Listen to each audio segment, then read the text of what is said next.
Good afternoon, good evening, everyone. I'm Dr. Caroline Malloy, and I am so excited to be here with you on Viking TV to talk about the Russian Empire this afternoon. Well, this afternoon for me here in Chicago. The first thing I want to say, though, is I miss you. I miss all of you that I have sailed with, and those of you that I haven't had a chance to sail with yet. I am looking forward to meeting you when we meet again back on board. And I'm sure that you are with me in how much you miss the amazing crew that we have met along the way, and we look forward to seeing them again soon.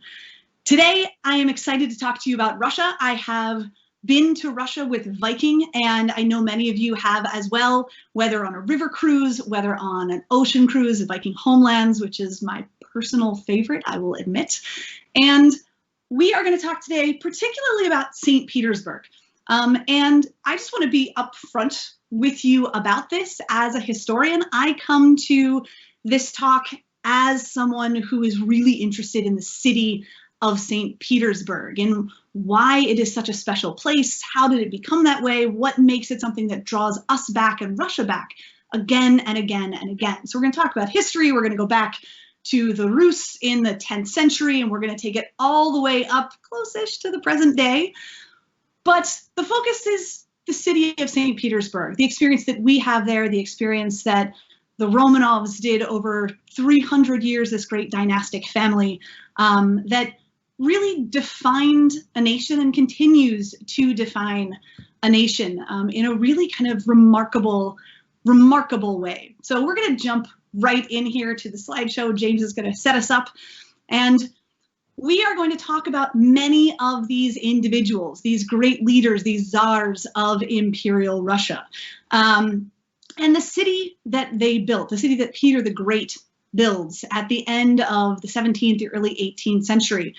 And the city itself is pretty amazing. The writer Nikolai Gogol in the 19th century, he describes St. Petersburg. He says, everything's an illusion, everything's a dream, everything's not what it seems. And I think that's a really fascinating way to think about the city of St. Petersburg and the people who kind of come and go through its history. Everything is not exactly what you expect it to be. I don't know about the rest of you. The first time I had the chance to come to St. Petersburg and we docked, I might have been on the Viking Sky or the Star, I don't remember which one. And I'm all excited, right? You've been excited, or maybe it's next on your list. And you look out, and what we look at from where the Viking ocean ships pull in is this really kind of strange and unexpected landscape. You have all of these apartment buildings that are being built kind of really rapid fire, this expansion of the city. And then off to the left, there is the huge football stadium, at least it's been there for the last 2 years, that they built for the World Cup. And then you have the Lakta Center, which is this massive spire off on the horizon. It just kind of glitters in the sun. It's the tallest building in Europe. It's 1,500 or so feet tall. It's the Gazprom Center. And this is your introduction if you come into St. Petersburg by sea, which, just for the record, you're supposed to, right? Peter the Great builds the city so that he can have a naval fleet, that he can control the seas. So when you arrive by sea, you see this new shining city. And it's kind of discordant with what you might expect. And it isn't until you go into the city that you start to see those huge grand boulevards, the Venice of the North, right? The Amsterdam of Russia. And these beautiful canals and block after block after block of Renaissance era and Baroque and neoclassical palaces. And what strikes you is this everything not being what it seems, I think, today when we go visit there. Because on the one hand, you expect this kind of glory of St. Petersburg. On the other hand, you have this like modern city that's growing outside. And the reason it is because the old city of St. Petersburg can't be changed, because it's kind of preserved for us through UNESCO heritage conventions, and the spirit of St. Petersburg, the imperial spirit of St. Petersburg, doesn't change, but it's still the kind of heart of the country. So we're going to look at that heart of the city and the foundation therein. And we're going to go back. We're going to start in the pre-imperial period. In this next slide, you're going to see the kind of breakdown that we are going to look at. We'll start pre-imperial Russia. So we'll jump in 9th and 10th century, and then we'll move into the era of the czars themselves. And it's a pretty easy era to identify because it's Ivan the Terrible, whom you may or may not have heard of before. It's Ivan the Terrible who's the first official Tsar. He gives himself that title. And then we'll move to the empire in decline. And as much as you see Tsars and emperors, you like start thinking like all these cool Romanovs, it's not until we talk about the decline of the empire that we're going to actually talk about those more famous Romanovs, Nicholas and Alexandra, because it is the decline of the empire, the collapse of the empire that Nicholas's reign marks. And then finally, we'll touch a little bit on revolutions and afterwards, and really kind of bring it back around to the football stadium and Gazprom sitting on the edge of the city, and how do we kind of reckon with this great imperial grandeur today. So let's go back in time. Let's go all the way back to the pre-imperial period, the era of the Rus, the 9th and 10th century. And I think this is a great place to start because these Rus, these people who are living on the Volga River, they are actually well connected to our friends, the Vikings. And hopefully you had a chance. If you haven't, you should go watch Fenella's 2 excellent talks on the Vikings and learn a little bit about the connection between these people living on the Volga River, the Rus. They live in a place the Greeks called Russia, which is where we get Russia from. And they were trading with Vikings. They were also trading and interacting to the south with the Byzantine Empire. And they're taking a lot of ideas and traditions and economic modes and territorial interests from both of these groups. The Rus expand, they intermarry actually with the Vikings. We know this genetically, but they get their religion from the south. Actually, Vladimir I is the first of essentially kind of these princes of various family groups amongst the Rus who insists that all of his followers, all of the Rus, convert to Orthodoxy, Byzantine Orthodoxy. And so when we look at, say, 9th, 10th century Russian art, we see things that look to our eye very much like Byzantine artwork. So you can see here the Spassky Gospels. Yes, this is a little bit later, but we're looking at, I think it's Matthew and Luke here, who are sitting in this very like 2-dimensional space that's very reminiscent of the religious artwork coming out of the Byzantine Empire. And the other cool thing that the Rus are encountering is they are encountering actually the early Arabic empires from the south as well. And in one of these kind of great historical confluences, it's actually an Arab traveler, Ibn Fadlan, who is traveling amongst the Rus when he witnesses and writes down the only historical account we have of a Viking burial. So it all kind of comes together for us in this moment in time. Now, as much as the Rus are trading and getting along and exchanging ideas and culture north and south with the Vikings and with the Byzantines and eventually the Arabic empires to the south, they are struggling to the east with the Mongols, with what are referred to as the Golden Horde, the descendants of Genghis Khan, who just basically harassed them from the east for hundreds of years.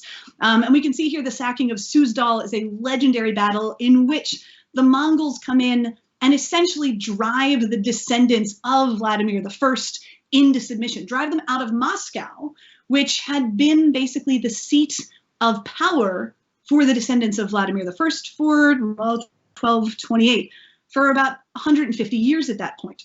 And from that time, from the beginning of Mongol harassment, for lack of a better way of putting it, for over 100 years, the Rus are kind of in a bit of disarray. They'd started to organize and then they become fairly disorganized.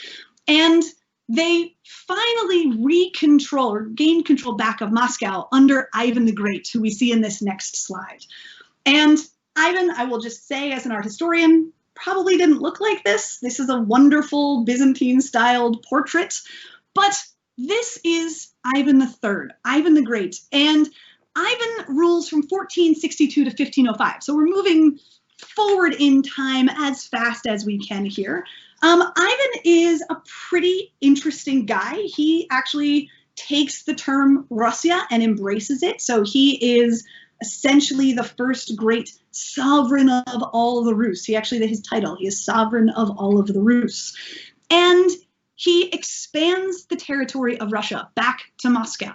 He pushes up to Novgorod, and he takes over Novgorod, which is another major trading center. He pushes the edge of his territory up to Pskov, which is another major hub. And so by the end of Ivan the Great's 40-year rule, and he's called Ivan the Great for a number of reasons. Great tends to be an epithet we put with people who oversee great territorial expansion, as he did. So Ivan the Great, he has expanded his territory vastly, and has really militarily and economically set up his sons and his descendants for success.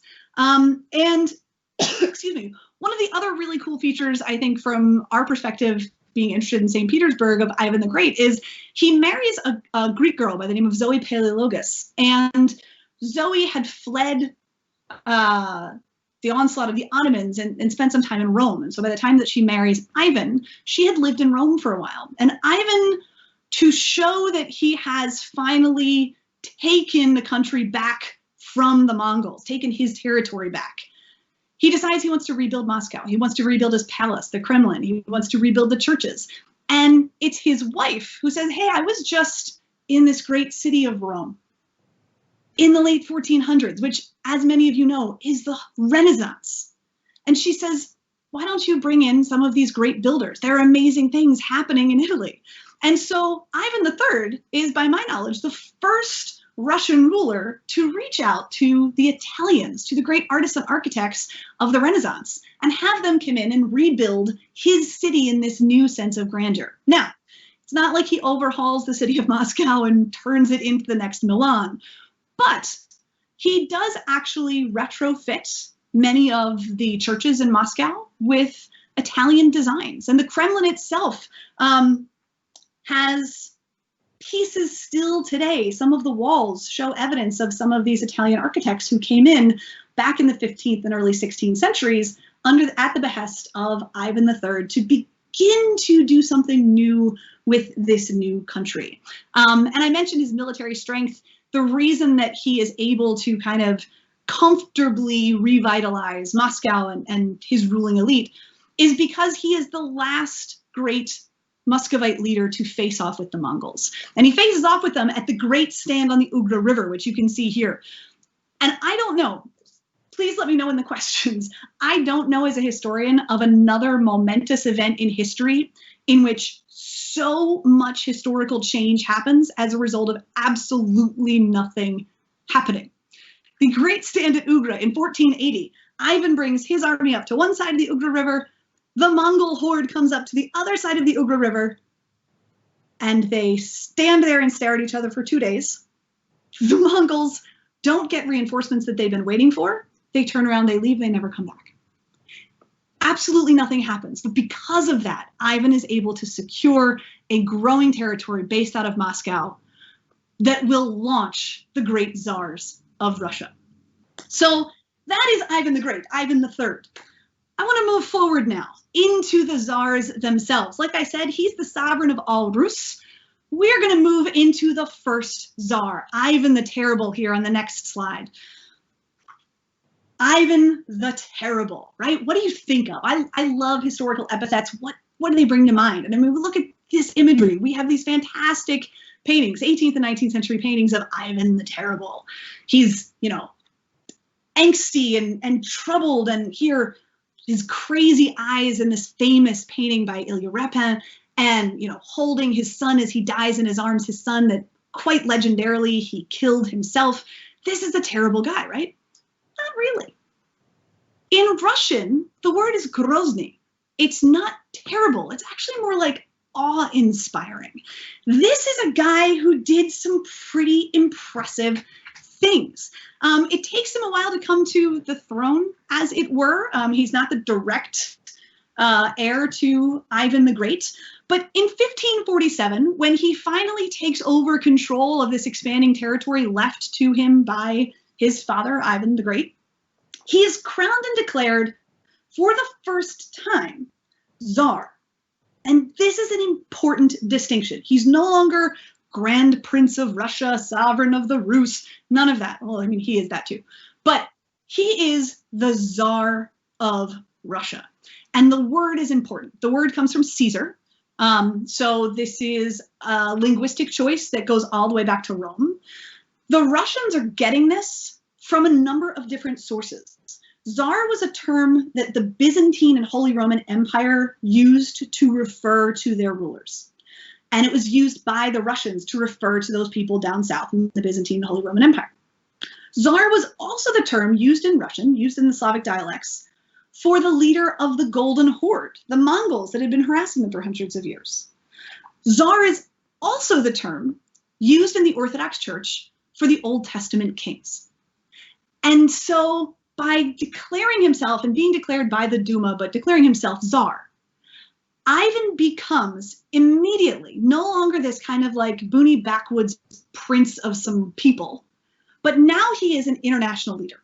He is equivalent to the great Khans who lead the hordes. He is equivalent to the great leaders of the Byzantine Empire. He is equivalent to the great rulers of the Roman Empire before that. He is equivalent to the Old Testament kings, whom he not so subtly has painted on the walls of the Kremlin, so that whenever you walk through his palace, you see these great kings of old, and you use the same word to talk about them that you do to talk about the ruler.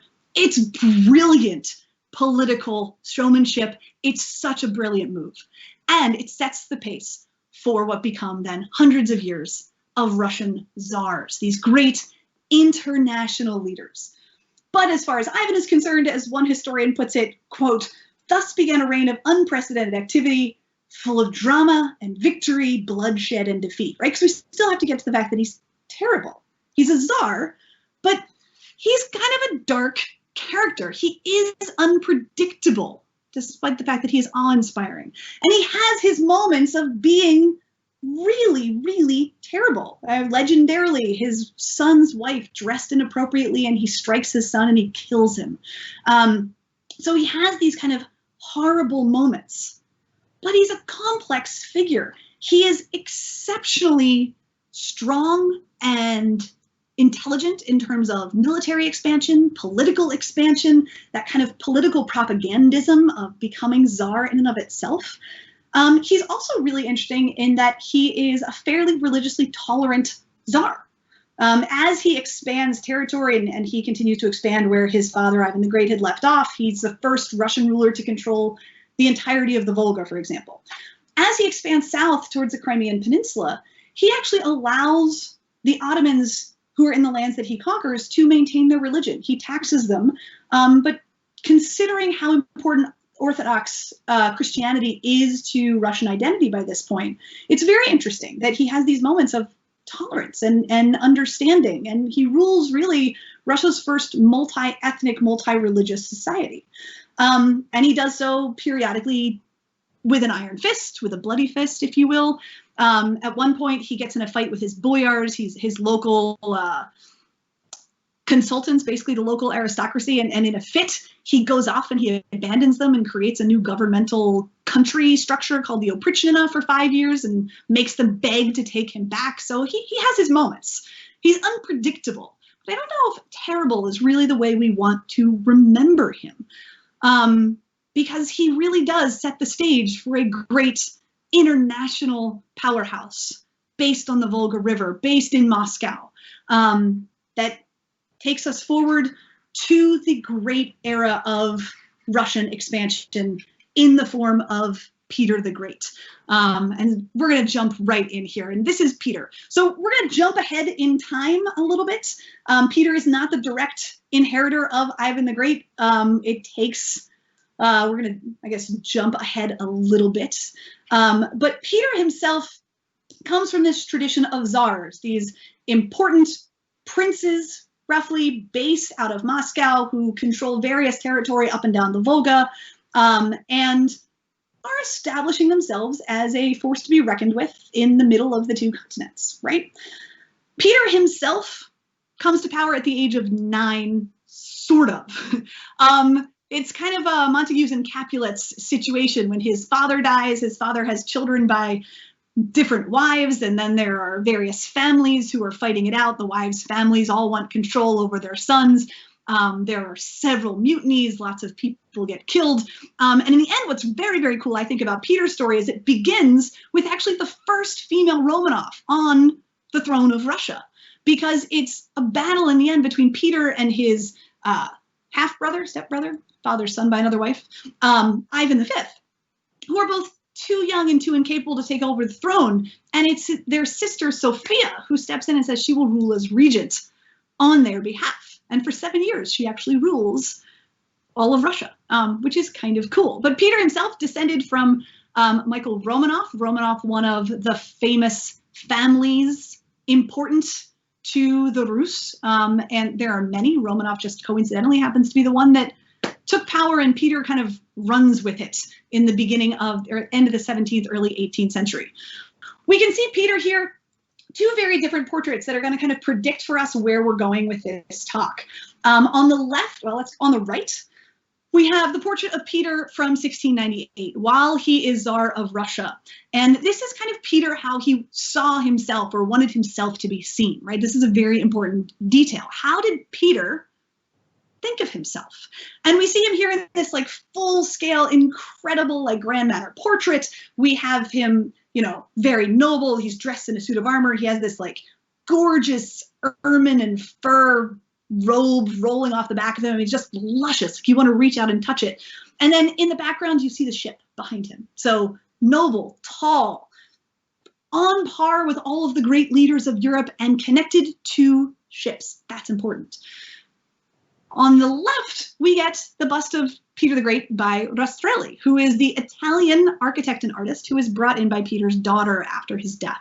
And this is like the opulent Baroque Peter, right? This is the Peter of Peterhof, and we're going to talk about that in a little bit. So this is the shift that's going to take place in Russia. Peter kind of brings in this new momentum of European ideas and European expansionist thought and intellectual thought, and then it's his daughters and then the descendants on his side of the family who really kind of take it up to the next level. Elizabeth in particular, who just, you know, embraces the Baroque and makes everything spectacular. Peter himself, a really interesting character. Like I said, technically he becomes Tsar at the age of 9, although Sophia is ruling in his stead as regent, and he grows up on the outskirts of Moscow. And he grows up very privileged young princeling, and he loves the army, he loves soldiers. We know that he like drills his servants at his home in military techniques. He kind of sneaks out and joins local military bands, but it's shipbuilding that catches his attention. He has a Dutch teacher who introduces him to Dutch ships.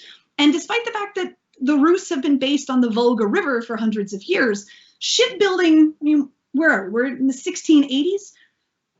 By this point, Columbus has sailed across the Atlantic. I mean, we are 100 years into the dominance of the Spanish and the Portuguese across the Atlantic. We are talking about European powers that have circumnavigated the globe, massive expansion of trade and intellectual ideas that go with those sorts of things. And then you've got Peter, who's like, yeah, I've got a river. So he's interested and introduced to shipbuilding techniques, and he's interested in how ships are kind of the future. If you want to think about it that way, we can have this vision of Peter like, ships are the future. And he learns all about them. He sails, he's taught by this Dutch teacher about ships that actually can tack against the wind and sail against the wind. And this really defines him. He becomes somewhat obsessed, if we want to go that far, with making Russia, when he becomes full Tsar, which he does by the 1680s, making Russia into the next great naval superpower on the planet.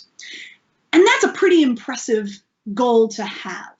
And so when he becomes Tsar, when he finally does take over Sophia, he drives off into exile, and then he becomes Tsar in the 1690s. He makes it his kind of goal in life to create a strong military, to expand territory, and to become a naval superpower.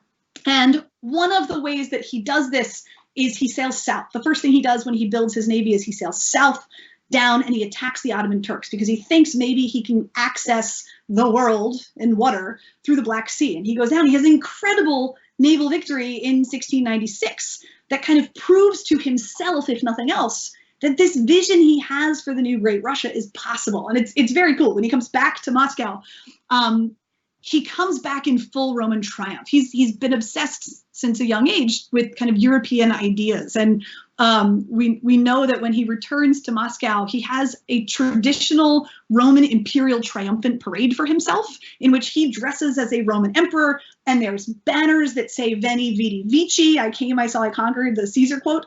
But he also is aware of the fact that he's ahead of his own populace on this. So he circulates pamphlets to explain to people what Veni Vidi Vici means and who these Roman emperors are and what this symbolism of this big giant triumphal procession is. So he's kind of self-aware of being right on the cusp of Russia expanding out to be part of, you know, this kind of new global world that has been created in the last 50 or so years, 100 years, but yet knowing that Russia isn't there yet, and he's going to bring them there. So he goes south, he takes over the Don, he has his triumphal parade, and then he goes north. And north really becomes his obsession, because north is, first of all, one of the more fearsome navies within his worldview, which is that of Sweden. Charles XII's incredible navy is parked in the Baltic, controlling everything, and Peter wants a piece of it. And secondly, he sees north up in the Neva River as part of his patrimony. It used to be controlled by his family, and he wants it back. And that's the argument that he makes when he sails north, and he goes to war with Sweden to take back Russia. And when he sails north with his great navy, when he begins to make inroads, in 1700 is when he begins the war with Sweden. It lasts over a decade before he is victorious. He actually loses quite spectacularly in the beginning.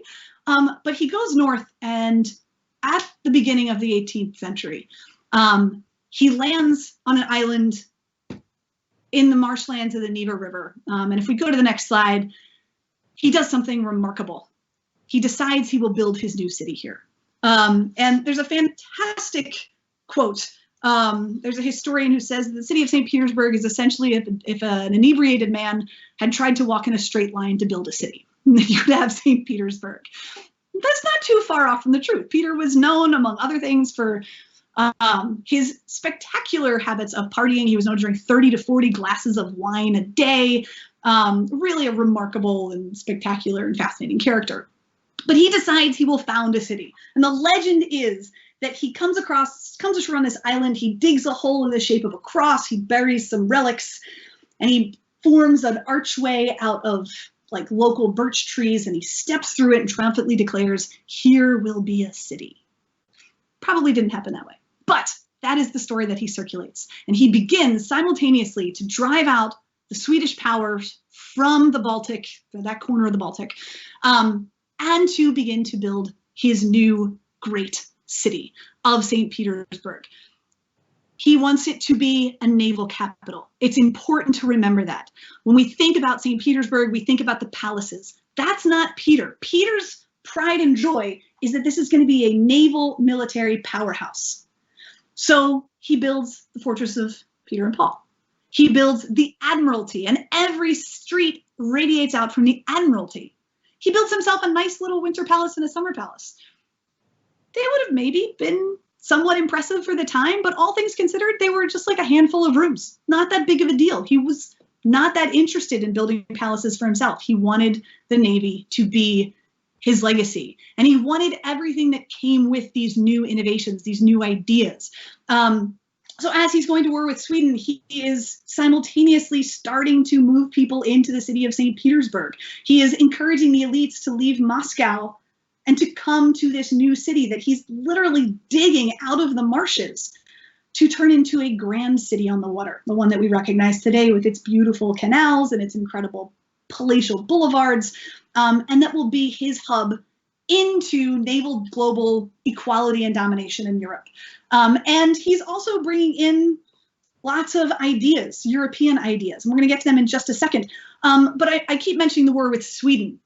He sails into the Baltic, and it takes him, like I said, almost 10 years, from 1700 to 1711. And we can see in this next slide that the naval conflict with Sweden is really the heart of Peter's legacy. He establishes the first Russian Navy, and although he takes a brutal defeat in 1700, by the end of, I think it actually is by 1709, he is finally able to make a dent and begin to smash the Swedish Navy and drive them out. And he takes full control of the eastern corner of the Baltic Sea. And this is incredibly important for him. He has his own fleet by this point. He has his own ships. He starts out actually with ships that he gets from England, from friends that he made when he traveled all throughout Europe.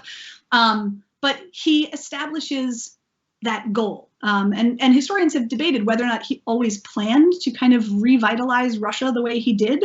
But no one debates his interest in creating this particular new military successful point. His other more legendary interest, though, is in what we might call the Europeanization of Russia. He wants to be a naval powerhouse. He wants a new capital city, but he wants to be like Europe. And on this next slide, we can see some of the kind of strange ways that he goes about doing this. Once he starts moving the aristocracy forcibly from Moscow to St. Petersburg, he starts doing things like making them dress like Europeans. He was the first Russian ruler to take essentially a grand tour. He had traveled all across Europe in the late 1790s. And he came back with all of these ideas, whether it was translating books into English so that people could read, or into English, excuse me, into Russian so that people could read texts that he had encountered when he traveled, whether it was wearing certain clothing. We know that women had to no longer wear traditional hair coverings, and now they had to wear like stockings and high heels, which caused all sorts of problems. Men had to dress in European fashion and cut their beards. And it became so much of a problem in many ways. I mean, the Russian boyars, the aristocracy, they weren't really on board with this sudden dress like the Europeans, that he actually issued fines. Peter actually issued fines, and you had to carry around a beard token that, excuse me, was basically proving that that you had gone through this process, or that you had an ability to not have to, cannot speak, that you had paid your tax if you were going to keep your beard.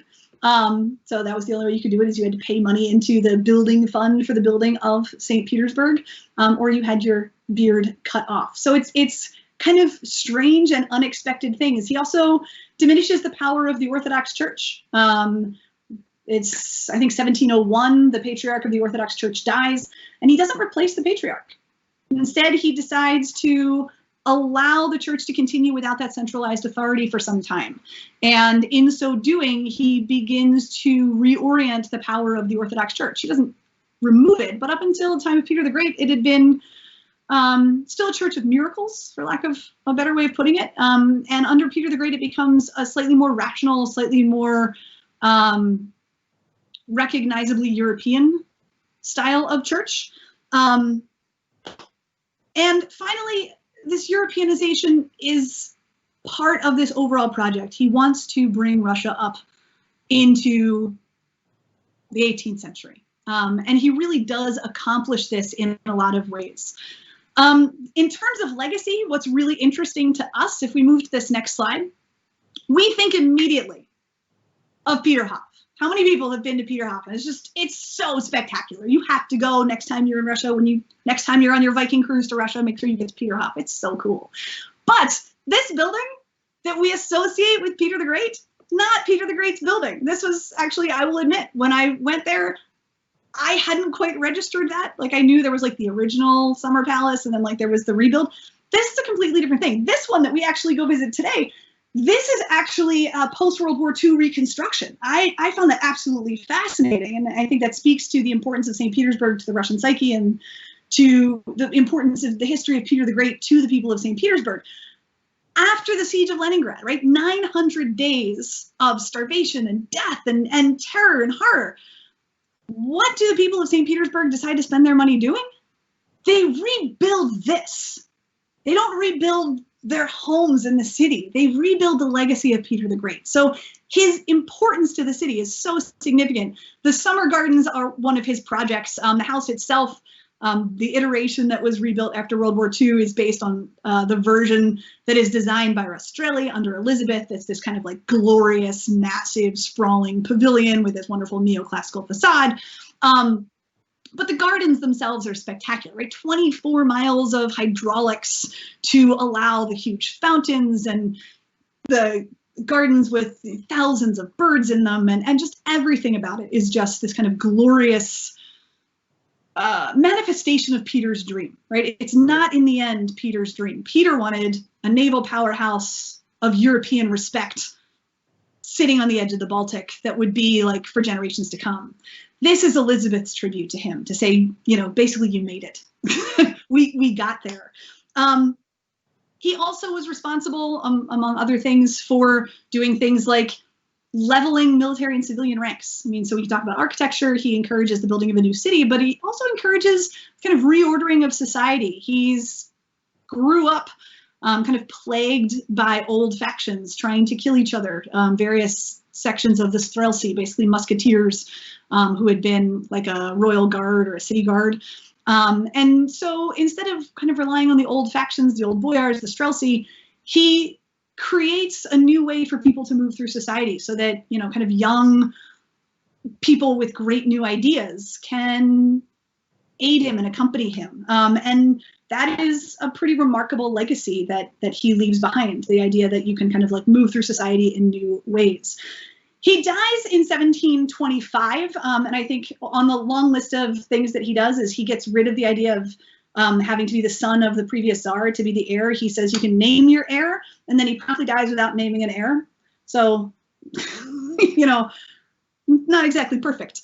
And there is a period of chaos from 1725 to 1741 until finally on this next slide, we see that it is his daughter Elizabeth, who was originally rejected as the heir to Peter the Great. She becomes his kind of legitimate follower. Elizabeth loves Europe the way her father did. She is deeply invested in finishing his project of St. Petersburg. Like I said, she's the one who hires the architect who goes out and creates the palace at Peterhof that we were just looking at. Elizabeth herself, she is childless, she is unmarried. She was not the first choice to succeed Peter, but she was an incredibly successful Tsar. She is known for her patronage of the arts, for her expansion of the city of St. Petersburg, but she's also a fairly strategic and successful military leader. She leads Russia through both the War of Austrian Succession as well as the 7 Years' War, in which she's very successful in conjunction with her council, if you will, a group of young aristocrats following in her father's footsteps. She kind of surrounded herself with like young new thinkers with whom she led great military victories and really revitalized the economic system in Russia as well. She created a new commerce system that benefited trade within the empire, really did some great things. But she's probably most remembered, if we move to the next slide, for the Winter Palace, for the Catherine Palace. She is remembered for the architectural brilliance that she has and that she patronizes. She reaches out to an Italian living in St. Petersburg, a guy by the name of Bartolomeo Rastrelli. Rastrelli comes in 1716 to St. Petersburg with his father, who flees France after the death of Louis the Sun King. So we're coming out of this kind of like Versailles legacy. This is opulent Baroque French styling. And we don't know enough about Rastrelli to know whether or not he actually traveled back and forth to Europe, or if he just kind of brought those memories of his childhood with him and just kind of invented this new, what is referred to as Elizabethan Baroque style in Russia. And Elizabeth hires him in 1732 to rehab the Winter Palaces, Peter's Winter Palace. And it's the third time the building's been rehabbed, and he fixes the staircase and so on and so forth. But that is just the first of many spectacular commissions. She commissions him to rehab and then start constructing new palaces. At the end of her life, in the middle of the 7 Years' War, she commissions Rastrelli to essentially start from scratch in the Winter Palace. In the 1750s, he begins work on what we visit today. If you go to the Hermitage, you visit Rastrelli's Winter Palace, Elizabeth's Winter Palace, and she gives him anything he needs to construct this. whatever it takes. There is no cost. It doesn't matter that she's in the middle of a war. It doesn't matter that 70% of the population are peasants and serfs who are dying and living horrible lives. Doesn't matter. Whatever he needs. She overtaxes everybody to build this palace. In the end, 1,054 rooms, thousands and thousands of windows. The cost of one window on the Winter Palace was 10 times the salary, or no, was more than, excuse me, cost of one window was more than it would take one of the construction workers on the project to make in 10 years. That's the level of just incomprehensible opulence that goes into this project. And unfortunately, she dies months before it's completed. She actually dies in where are we? I don't remember the number off the top of my head. She dies shortly before, in the months before he completes this great palace that's kind of like the center of her world. And she doesn't really get to enjoy it in the end. She also hires Rastrelli on this next slide to work in 1751 on the Catherine Palace, which is, yes, very, very famous, known for, again, the incredible opulence, that Baroque style that is Rastrelli's hallmark. By the 1750s, anybody who was anybody in Russian nobility, you needed Rastrelli to work on your palace. Like, he literally just, every major family was hiring him to do things. But he was, of course, at the beck and call of the Empress herself, Elizabeth. She hires him to work on the Catherine Palace, named, importantly, after Peter's wife, Catherine, not after Catherine the Great. And that's a really important distinction, I think, because Catherine the Great is so famous. And it's most famous for the Amber Room, a nearly 1,000-foot long room, kind of like puts the Hall of Mirrors at Versailles to shame, covered in 13,000 pounds of amber. And it's just this kind of like incredible, like Rococo extravagance that is the hallmark of the era of Elizabeth. Elizabeth herself, childless, like I mentioned, she actually arranged for her nephew to come in from Germany to be her heir. And there's a story essentially that she wasn't sure her nephew was going to be successful, so she brings in a wife for her nephew. And the marriages between the two of them, the young Peter and a young German girl by the name of Sophie von Anhalt-Zerbst, is really meant to placate Elizabeth more than anything else. But it becomes a turning point in Russian history. When Elizabeth dies in 1762, Peter takes over. And Peter is still predominantly Prussian at heart. He was born and raised outside of Russia. He didn't actually speak Russian. He really was an outsider. And he's assassinated within 6 months. He's assassinated, most likely, in a coup by his wife. Born Sophie von Anhalt-Zerbst, we know her as Catherine the Great. And so on the next slide, we can see Catherine here in all of her grandeur. Catherine the Great organizes a governmental takeover of her husband's kingdom. And at the age of 33, in 1762, she becomes the Great Empress. And again, the Great. What does it mean? It means military expansion, territorial expansion, economic success, cultural success. That's what this epithet means, and it certainly means that for her. I find her to be an incredibly fascinating historical figure because, like many great female leaders in history, she has suffered in her legacy because of her dominance. She has one son, Paul, whom she essentially thinks is incompetent, and she does not leave Russia to her son. He becomes Tsar anyway. And the first thing he promptly does is make it illegal for a woman to ever run the country again. There is some decades-long bad blood. And that's not really unusual. We see that occur in a lot of different historical moments in which women are incredibly strong and incredibly successful leaders. Catherine herself, like I said, she overhauled and reformed the Russian school system, establishing the first network of primary schools, over 300 secondary schools. She creates the first girls' school in St. Petersburg. She promotes the expansion of the university. She promotes the expansion of what was called the Cadet Corps that Elizabeth had founded, which was like the first great scholastic organization for both like religious and civilian actions. She also tries to overhaul the Russian legal system.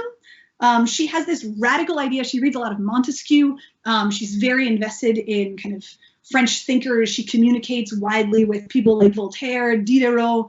And she decides in 1767 that she's going to call essentially a gathering of all of the officials from all across the Russian Empire who are going to give her advice on like how they can make life better in Russia and what rules they can, principles they can roll out. It's a crazy idea. In fact, she actually gets resistance for it, but it's fairly successful.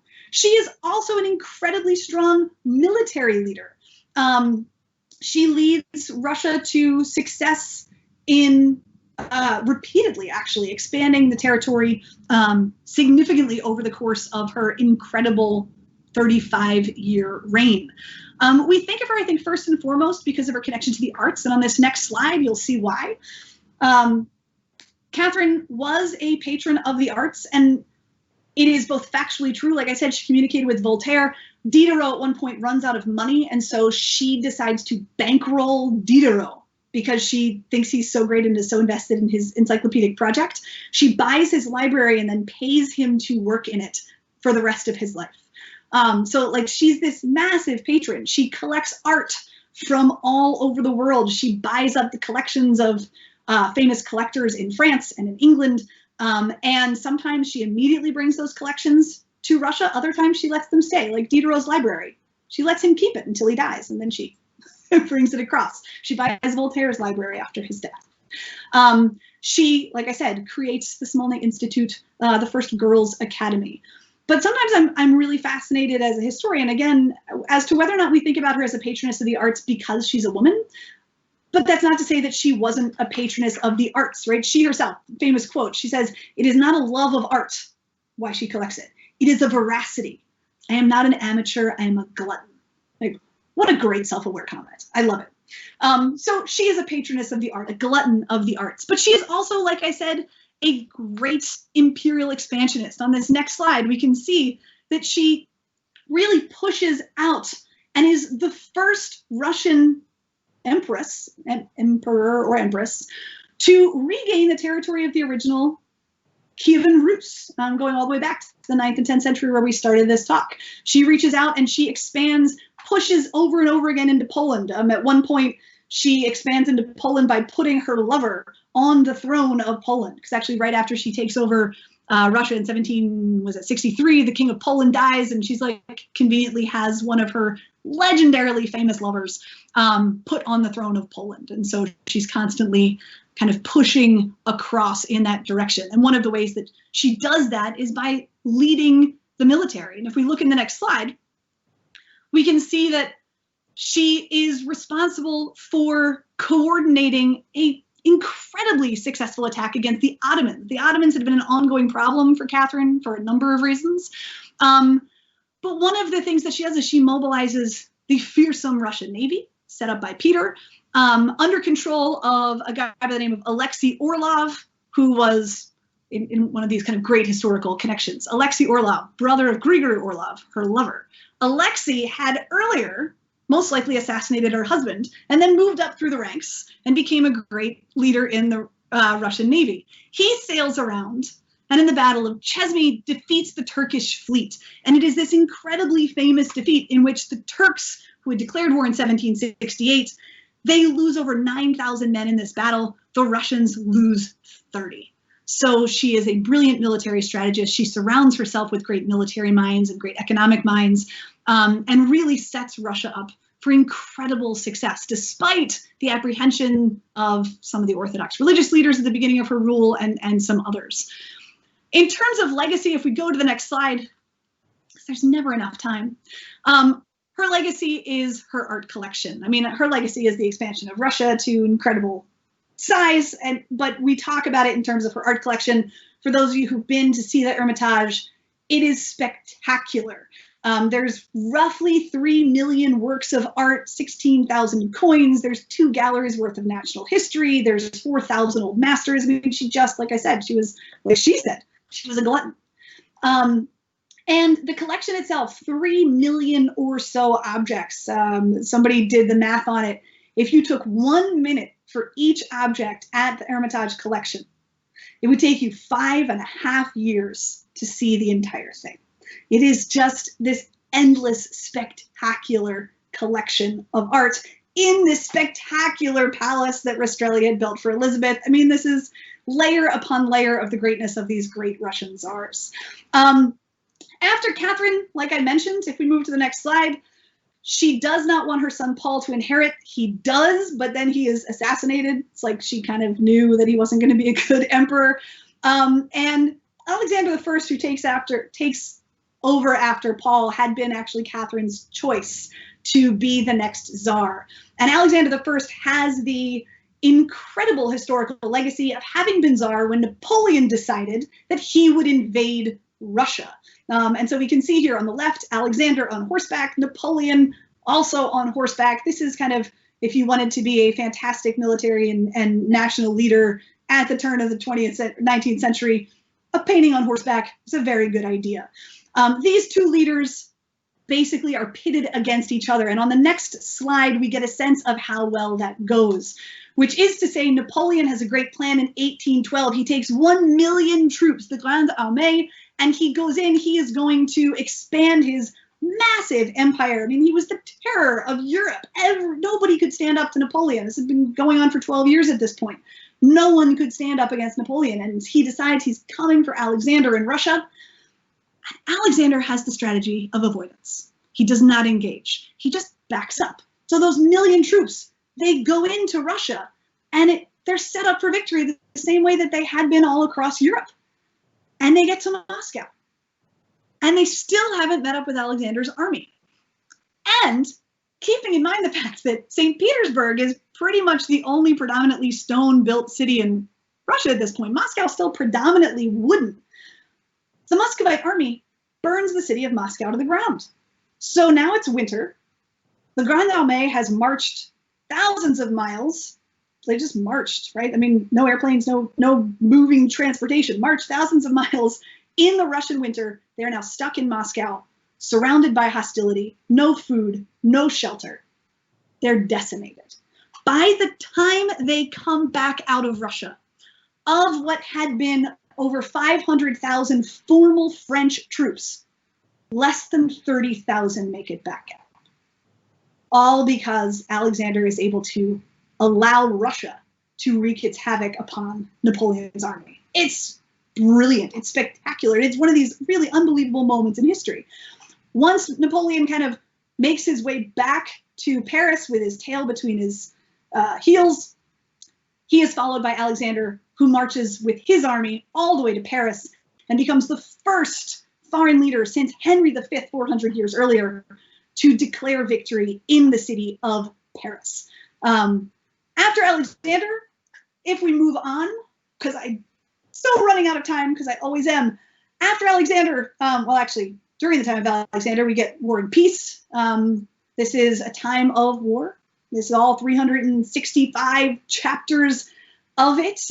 Alexander himself, as he got older, he struggled a bit with insecurity, even though he had had this incredibly successful victory. Russia begins to pull back under Alexander I. He becomes increasingly reclusive himself, and when he dies in 1825, he had become so reclusive that people didn't believe he had actually died. And what I think is kind of fascinating is that in the 1920s, the Soviets go in and they open up his tomb and there's nothing there. So make of that what you will as to whether or not he actually died in 1825, but he likely did. But this was the era of, you know, the great flourishing of literature. Somebody like Leo Tolstoy, whose family had connections going back generations at this point. Actually, Tolstoy's great uncle, I believe, had been sent by Peter the Great to Germany to bring back Peter the Great's wayward son, Alexei. So there's a long connection between the czars and someone like Tolstoy. I want to move forward to Alexander II, kind of blow through him because I want to talk about Nicholas and Alexander before we are done. Alexander II. Probably for me personally, he is at the heart of one of my favorite stories from my first visit to St. Petersburg 3 years ago when I was traveling there with Viking. Alexander II, he's considered the last of the great czars, and he kind of presided over a very unexpected problem. He emancipates 23 million serfs in 1861. Right up until this point, about 50% of the population of Russia was still a serf, which meant they were essentially lifelong servants to their local lords. And what that meant kind of changed over time and depended on where you lived. But over 50% of the population was essentially practically a slave class. They owed their lives to the people whose land they lived on. He emancipates all of them. This is a very European idea, right? We're 1860s. But by doing so, by relaxing a lot of the older restrictions on society, he actually opens himself up to criticism from people who want more restrictions released. And he finds himself at odds with different revolutionary movements that want more power, that want the czars to have less power. So Alexander II himself ends serfdom, but in so doing opens himself up to revolution from people who recognize that there are more freedoms to be had. Those movements start as the land and freedom movement. Eventually the people's will movement focuses on the one way to solve our problem is to just assassinate the czar. And in 1881, on March 1st, they are successful after a series of unsuccessful attempts. And Alexander is on his way home to the Winter Palace in St. Petersburg when a series of terrorists for the people's will throw a series of bombs, eventually killing him. Where he dies, the son, Alexander III, decides to build a church, and that's the Church of the Savior of the Spilled Blood, and you can see that here. And this is an unbelievably stunning building. And when I was traveling with Viking in 2017, and our tour guide, we kind of saw this and I was like, oh, this is so cool. I mean, we've been seeing all of these like gorgeous Italianate palaces. This is Russian. And our tour guide turned to my husband who was like, this is great, I want to take a picture. And she turned to him and she was like, this is not St. Petersburg. She was very serious because to her, these onion domes and these bright colors, this is Moscow. This is not St. Petersburg. This is like completely out of place. And it's a really interesting perspective that St. Petersburg is the city of Peter. This, despite commemorating one of the czars, this is Moscow. And to our guide, that was very much her perspective. So Alexander II, his other famous thing, if we move to the next slide, he is famous for selling Alaska off to the United States. Elizabeth had acquired Alaska, I believe, if I'm remembering correctly, and Alexander sells it back. He tries to sell it for a ton of money. He tries to get Canada and America into a bidding war in the 1850s, and they basically are like, who wants Alaska? And by the time he eventually, in 1867, negotiates the sale, he winds up selling Alaska at 2 cents an acre. It's, what, $7 million? It's not a lot of money. And unfortunately, he sells it in 1867. 1896 is the Klondike Gold Rush. It turned out to be one of the most lucrative purchases that the United States could have made. And that finally brings us, and I cannot believe I've been talking for so long, this always happens, finally brings us to the last section, which I promise you, I am so looking forward to. Ask me questions if I don't get to it. We're going to talk about the decline of the empire really too quickly. If we move to that next slide, in the decline of the empire, we have the reign of Nicholas II. Essentially, the 20th century is rough in Russia. Nicholas is the last czar. Nicholas famously says, I never wanted to be czar. And I think that says everything.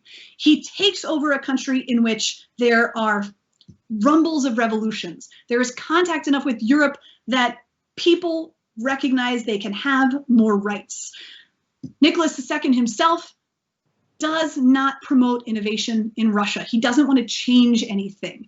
And this causes a problem for him right away. I think he refers to the modernization of government as a, quote, senseless dream, right? He's like, this is the way it works. This is the way it always works. I don't want to deal with it. I don't want to be czar. That's kind of Nicholas. He was a family man. He was married to Alexandra quite famously. They have 4 daughters and 1 son. And when they have that son, like any good 19th century monarch, he is thrilled to finally have a male heir, but that male heir has hemophilia, which is a really fatal condition, particularly at the turn of the 20th century. And thus begins a real kind of shift. Nicholas and Alexandra spent a lot of time outside of the city in Tsarskoye Selo, outside of St. Petersburg, and he's fairly disconnected from his people at a time that there's revolution, that people want more power. In 1905, on the next slide, in 1905, we have the first rumblings of like a real revolution. 150,000 protesters march on the Winter Palace in St. Petersburg with demands for unionization. They want workers' rights. They want workers' opportunities. They see the opportunities of the Industrial Revolution that is happening in Russia, no matter how much Nicholas doesn't want it to happen. And unfortunately, Nicholas's uncle opens fire and kills 100 of the protesters, forcing Nicholas's hand. And he promises to kind of make things better, but he does not. Instead, he gets wrapped up at this point with Rasputin. If we go to the next slide, we will see Rasputin. The famous mad monk, the holy devil. The simplest poet Alexander Bloch says, Rasputin is everything, Rasputin is everywhere, right? That's cool. That's who this guy is. Probably like Catherine the Great, not as bad historically as we believe him to be. He was a local holy man, a local healer, who promised that he could heal or at least protect the young Alexei, the young Tsar. And so he's taken in by Nicholas and Alexandra. He's taken out to Tsarskoye Selo, where basically the world kind of collapses upon them out there. So even though Nicholas is making these promises to people back in the city, he's very much focused on what Rasputin is promising and the kinds of things he needs to do. He's a very religious person, Nicholas himself is. Rasputin himself has this kind of like culty edge to him. We know that when they die, all of the girls have, and Alexandra actually have, portraits of Rasputin around their necks. So he's this kind of very real holy figure in their lives. Like I said, probably not the evil figure that we know him to be historically, but likely an easy target to blame when things start going really wrong. We know in 1917, there's a commission to investigate what went wrong with the monarchy, with the czars. And there's an entire section of the commission on like how Rasputin was evil. So very early on, he is kind of the bad guy to what are bigger problems. Nicholas's disinterest in running a government and World War I. So if we move forward to finally the end of everything, World War I, and we're going to talk about this in a second. This is Nicholas and his cousin, George V. If we can move forward like a slide or two here to the revolutions in 1917. World War I arrives amidst all of this chaos and disorder in Russia. And in 1917, in the next slide, there is finally a crack in the system. The army mutinies in 1917, looking for essentially the end of the monarchy. And there is then another revolution in October. And anytime you have two revolutions in 1 year, it's looking bad for your country. The end of the monarchy was demanded because, among other things, Nicholas had decided that World War II was going to be his opportunity to kind of be a good ruler. And he was quite bad at it. He took the country to war and instead created famine. No one in Russia wanted to be in the war. He was, forcibly commandeering troops and going out and losing battles, and just it was not working. And so back home, while Nicholas is off at war, Alexandra's off in Tsarskoye Selo with Rasputin and her kids being kind of suspicious and getting all of these bad rumors. There is a revolution. And in 1917, in March, Nicholas abdicates the throne. And by all accounts, what's really crazy is that he was thrilled to do so. By all accounts, he enjoyed being under house arrest. He is put under house arrest, essentially first in Tsarskoye Selo, then they are moved out to Tobolsk, Siberia, which honestly he didn't seem to mind. And then in October, at the end of the year, there is another revolution. And the October Revolution is to put an end to the kind of unrest that had been hanging around since the first revolt in February. It is in this October Revolution that Lenin famously takes power. And once he does, there is a reorganizing of society. And kind of tangential to that, you still have the Tsar and their family kind of floating around on permanent vacation. And best we can tell, it pretty much was like that. They seemed to enjoy it, even though they were out in Siberia. If we go to the next slide, they were in Siberia for many months. They kind of adapted pretty well. Nicholas supposedly liked gardening. The girls still had an education. They still had their servants with them. I mean, life was poorer, but still pretty good. But the problem became that the White Army, it's the 1917 revolution, we're talking Red Army of Bolsheviks and Lenin, and the White Army, who was looking to reinstate the Tsars. The White Army was basically encroaching upon the Romanovs, and so they are shipped out to Ekaterinburg on the edge of Siberia, basically like the edge of civilization. Nicholas famously says he would be willing to go anywhere in exile, just not there. And it is there that they are finally executed. And the execution itself is a bit of a jumble. It seems to be impromptu. Historians still debate how much Lenin may or may not have said to do it. Who finally said, yes, you should do it? Was this just the local enthusiastic communist leader in Ekaterinburg? Was it the local Bolshevik group, which Ekaterinburg was a hub of kind of Bolshevik sentiments? We don't really know. We do know that 2 days after they arrive in Ekaterinburg, they are led into the basement of the building where they are staying, and a formal proclamation is read to them, and that it takes them pretty much by surprise. They did not expect this to happen. It is a brutal execution. It doesn't go as planned, so it takes a while. And their bodies are unceremoniously dumped in a mine, set on fire, and then finally buried in the woods about, I believe, 10 miles outside of Ekaterinburg. With the execution of the Romanovs, thus ends the czars, the dynasties that had controlled Russia at that point for 300 years. And their execution continues to resonate in society today. When their bodies were discovered, there was a big debate. There were all the stories, right? You're familiar with the stories of Anastasia and some of the other children who may have survived, including famously one woman who lives her entire life, actually winds up emigrating to the US and thinks of herself as Anastasia.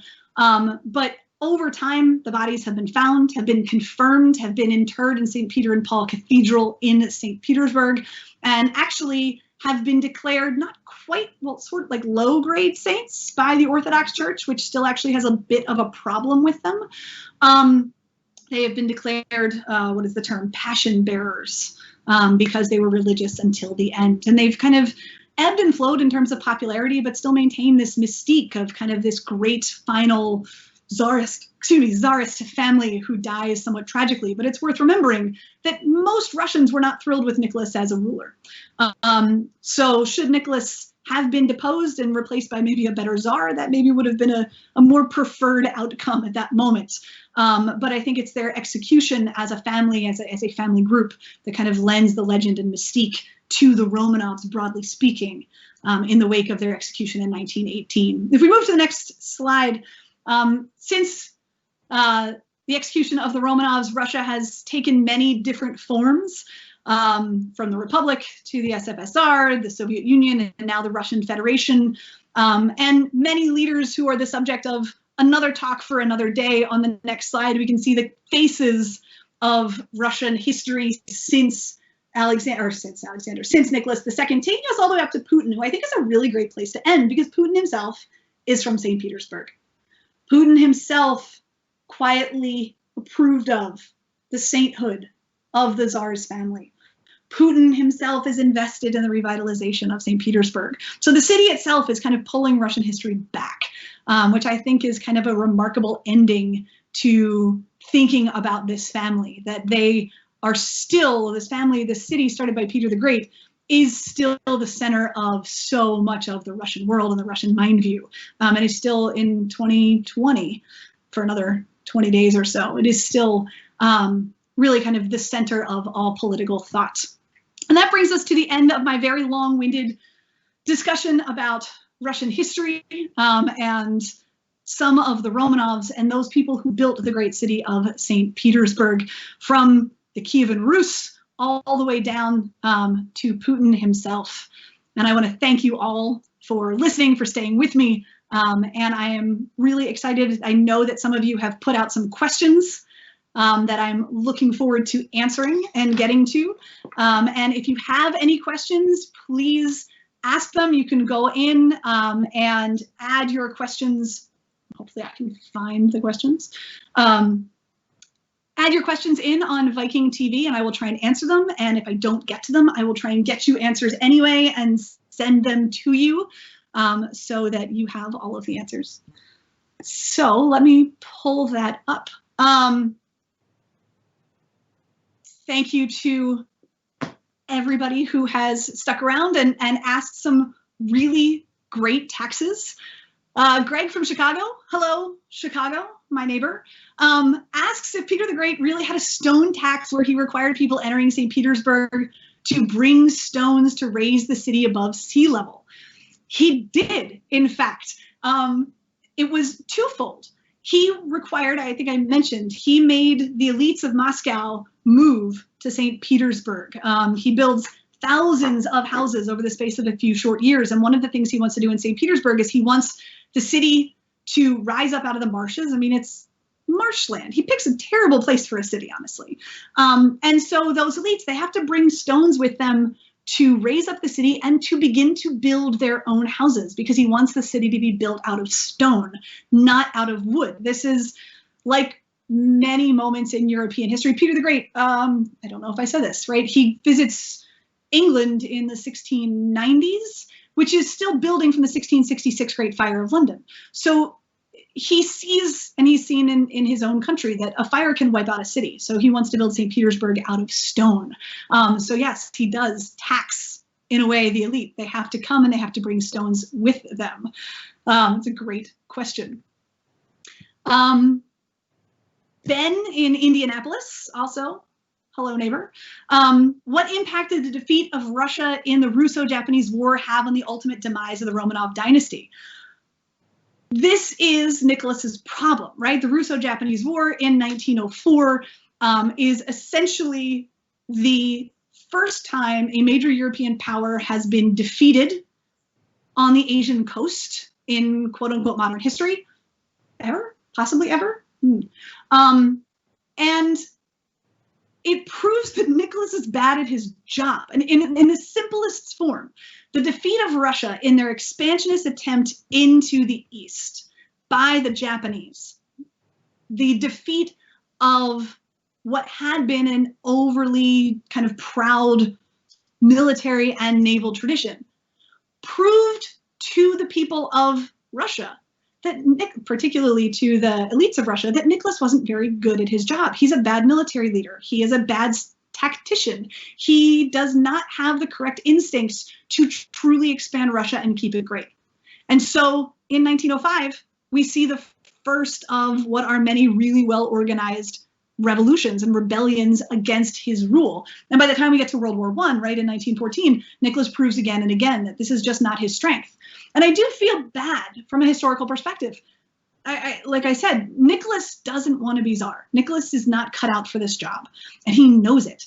And he uses wars to prove that he's better than he is, and he fails at it. So the Russo-Japanese War is kind of like a pretty big one on the early list of reasons people shouldn't trust Nicholas to run their country. Did the Russian Orthodox Church, Becky in the US, did the Russian Orthodox Church attempt to save the Romanov royal family from imprisonment and execution? Becky, I will admit, I don't know specifically, but I do know that the Orthodox Church at that point, and the Orthodox Church to this day, had conflicting thoughts about Nicholas. Among other things, Rasputin is not affiliated with the Orthodox Church in a traditional sense. So Nicholas and Alexandra, despite being incredibly religious, are devoted essentially to this kind of like culty fringe guy who appears and has his own belief system and his own like miraculous system, right? He promises he's going to be able to heal or at least protect the young Tsarevich Alexei from hemophilia. So there is a suspicion of Nicholas's family, particularly because of Rasputin, by the Orthodox Church. I don't know, however, and now I'm going to have to look into that and I'll get back to you.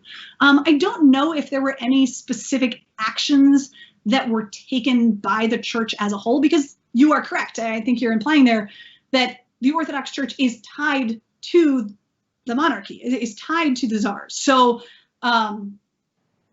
it's a really interesting question. They would have been invested in the maintenance of the monarchy and the continuation of the monarchy. But whether or not they were invested in Nicholas exactly would have been a different story entirely. And I have to admit, by the time Nicholas abdicates and is exiled, I don't know if I've ever read anything about the church's involvement in that year between March of 1917 and when the family is executed in 1918. I'll look into that. Thank you for asking.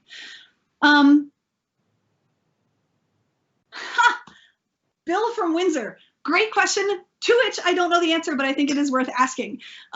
He asks, Bill, like myself and like many of us, has had the opportunity to go to St. Petersburg. Oh, you were on the river cruise on the Volga. How cool. Traveling through the territory of the Rus. Absolutely amazing. But he brings up the TV show The Great. I don't know if any of you have seen it, on Netflix, I believe, at least in the US. And he says that he recognizes rooms from Catherine's palace and the Hermitage, and he wanted to know if they actually allowed filming in the buildings. I am like 99% certain they did not film on location, but they certainly are going out of their way to reproduce setting and costume for the show.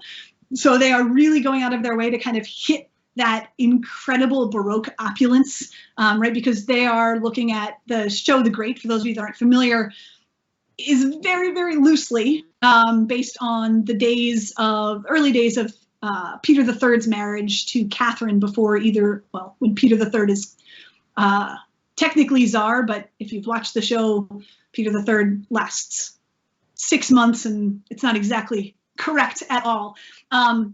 But there is a real interest in the kind of opulence and the kind of Baroque styling of the era. So you can really dig in and get a sense of how elaborate and how spectacular being in these grand palaces would have been. Absolutely. Let's see, what else do we have for questions? Thank you all for your compliments. I very much thank you. Joseph from Newburgh. Hi, Joseph.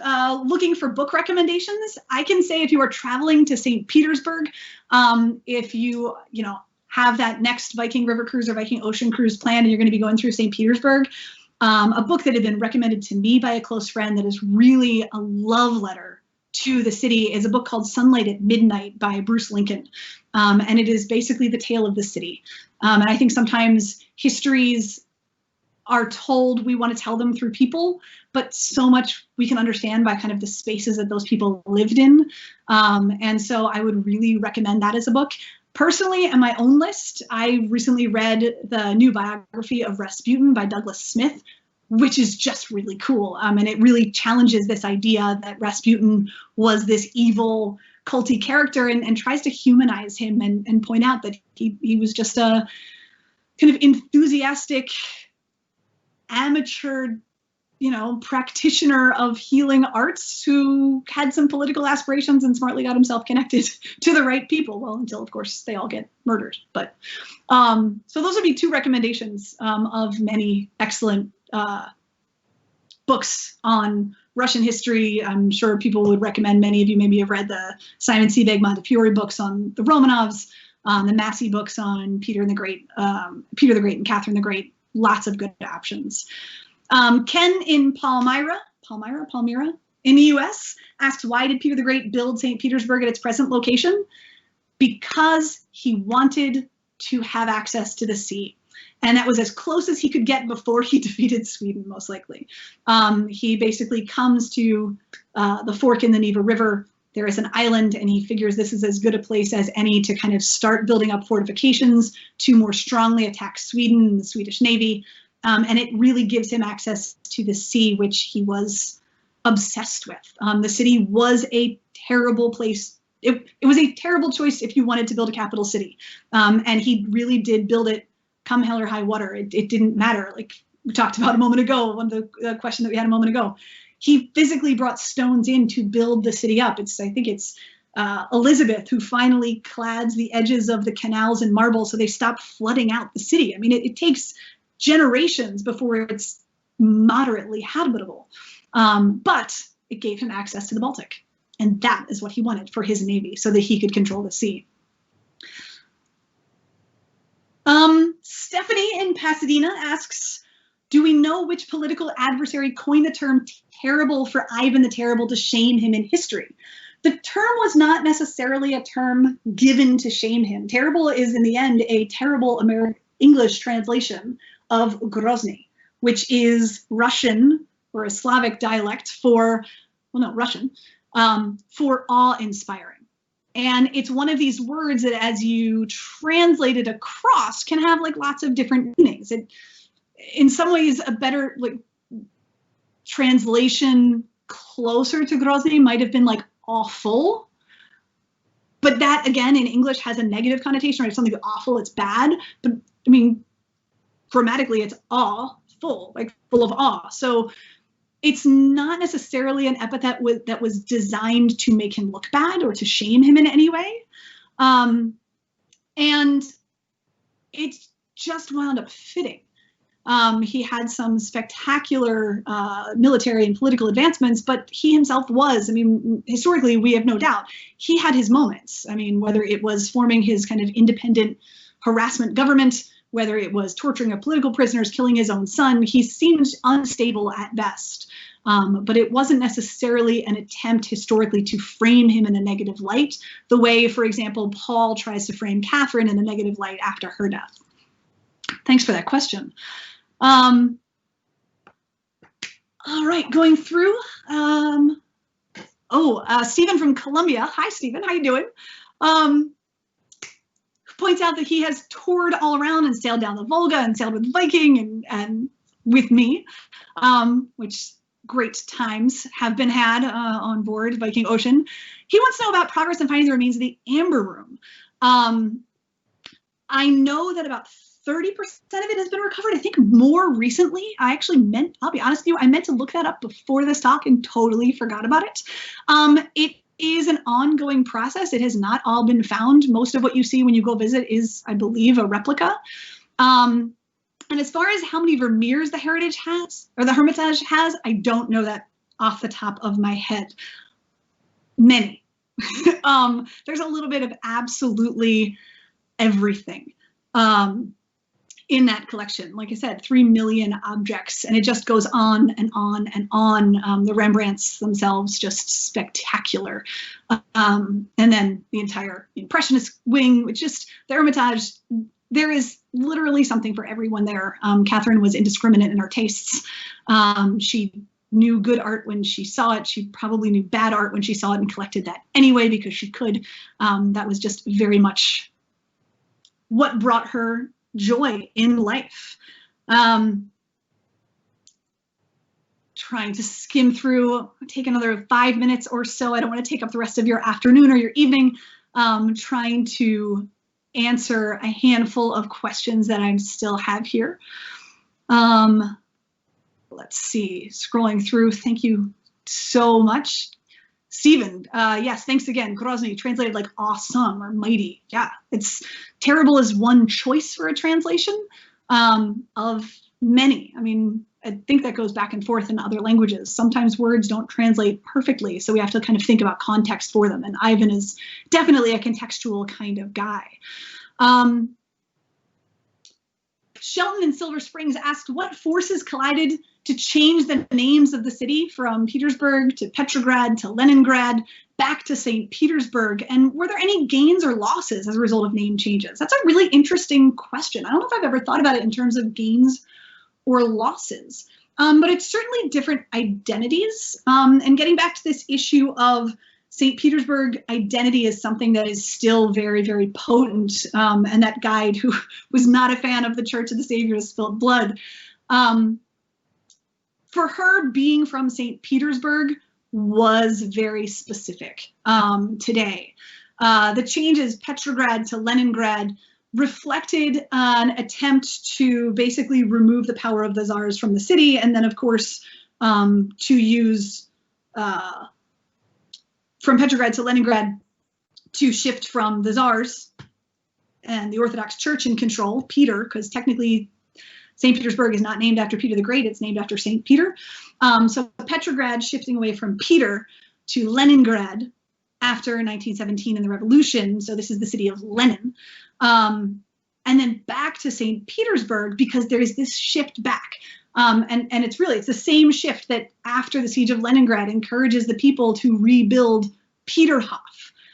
There is this identity issue in the city. In a lot of ways, I think in conversations I've had with folks when I've been to St. Petersburg, you know how New Yorkers, make some assumptions here.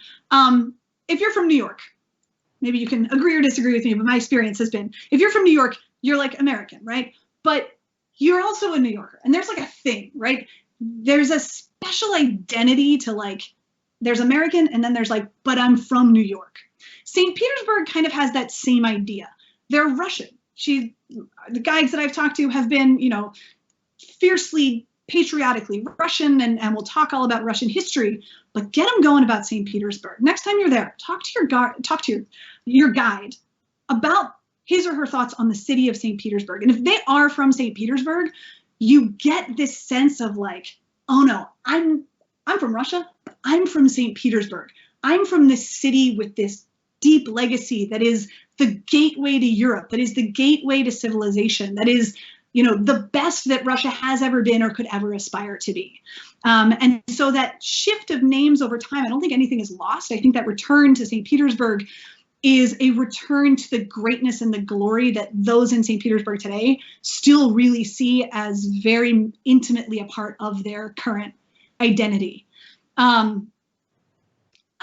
Mary in Exeter. I am glad you enjoyed the talk. You bring up that it can be confusing to track all of the different palaces. Yes, I would say yes to that. The Winter Palace is the Hermitage. That is the original home of the Tsars on the canal in St. Petersburg. It is the big, giant blue building. It seems to take up the entirety of anything that you can see when you're there. That is different from Peterhof, which was essentially the summer home of Peter, which was a fairly small house and is then expanded upon to be the big, yellow, glorious thing that is somewhat significantly outside of the city. And on the long list of reasons, if you were the Russian elite in the 1800s, 1700s, you wanted to get outside of the city because the city was a swamp and had bugs and disease and was pretty gross. So you went out into the beautiful, much prettier countryside and built yourself beautiful mansions out there. The Catherine Palace is another one of these summer palaces outside of the city. And there are many others. When you go to St. Petersburg, May gets to St. Petersburg. When you go, you will see palace after palace after palace. Rastrelli built them all and decorated them all in these radiant rainbow of colors, blues and yellows and pinks and greens. And they just seemingly stretch as far as the eye can see at some point. And, you know, I'm trying to think off the top of my head, there's like 5 or 6 really big ones that are part of the UNESCO World Heritage Site, even though they're not even in the city. The UNESCO designation designates St. Petersburg, I think, and its environs, something to that extent, which again, getting back to where I started, which is why all of the great new architecture, the modern St. Petersburg, is all outside of the city, because these palaces and the incredible architecture of like the Admiralty and Peter and Paul Fortress, St. Isaac's Church of the Savior Spilt Blood, these are all of the kind of classical architecture that's inside the city. And I will take one more question, and if I haven't answered your questions, trust me, I will read through these after we are done, and I will make sure that I can get you some answers so that you know everything there is to know. And when you get to St. Petersburg, when you get back to St. Petersburg, you are totally a pro on St. Petersburg and know everything there is to know. So one last question, Josie in New York, are there any Romanovs left in the world, and where are they? Great question. Actually, that's probably a good question to finish up with here. Yes, the answer is yes, there are Romanovs left in the world. Those Romanovs you would recognize. They're in the news all the time. One of them just married Meghan Markle. The royal family in England are the current living most famous relatives of the Romanovs. When the bodies of Nicholas and his family were found, they ran DNA tests, and the person they went to for DNA was Prince Philip in England. And I had that slide up about George V. I didn't have a chance to talk about it. Nicholas II's first cousin was George V. When he abdicates the throne, he actually reaches out to England, and Lloyd George, who's prime minister at the time, says, hey, you're the cousin of our king. Why don't you come here? And George V actually rescinds the invitation because he's really nervous about kind of the politics of 17, in terms of like global geopolitics in World War I. And so he doesn't allow Nicholas and Alexandra to come to England. But he's the first cousin. Because who is it? Alexandra? Yeah, Alexandra is the granddaughter. Alexandra's the granddaughter of Queen Victoria. So the English royal family and the Russian royal family are connected. So Prince Philip was the closest living relative to Nicholas II when the bodies are exhumed at the end of the 20th century, and it is his DNA that is used to match the bodies that are found in Ekaterinburg.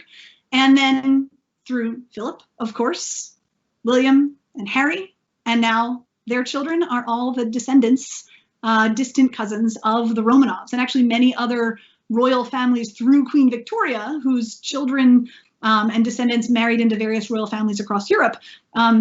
Many royal families in Europe have connections in their family tree to the Romanovs, but the closest living descendants are actually the English royal family. So we will wrap it up there. Thank you all so much for tuning in today. I look forward to reading through the rest of these questions. Thank you so much for your questions. Thank you to James and Claire and the entire Viking team. Thank you to all of my friends who are tuning in, who I've sailed with. I look forward to sailing with you again and meeting all of you soon. Have a great holiday season, and I'll see you in the new year. Thank you.